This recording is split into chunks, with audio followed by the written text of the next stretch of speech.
What I'm going to do first to deal with this negative exponent factor is separate it out from the rest of the factors. So I'm just going to multiply a little bit more explicitly. So we have 3m squared times 1 over n to the negative 4. However, we know that when we have a negative exponent, n to the negative 4 in our case, this factor is actually equal to 1 over n to the 4th. So I need to replace just the denominator of this fraction right here with this number.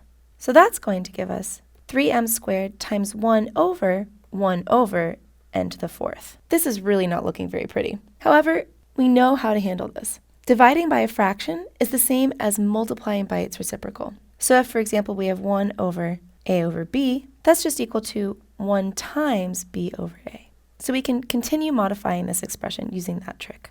This is going to equal, keeping the 3m squared, we keep the numerator here, and we multiply by the reciprocal of the denominator. So the reciprocal of 1 over n to the 4th is just n to the 4th over 1. Well, now this is easy. We know that anything times 1 is just itself, and we know that anything divided by 1 is just itself. So this leaves us with 3m squared n to the 4th. So again, we see that switching the sign of an exponent, so switching from negative 4 to positive 4 here for the factor with the n base, just requires a flipping of the exponent sign and a flipping of the side of the equation that factor is on.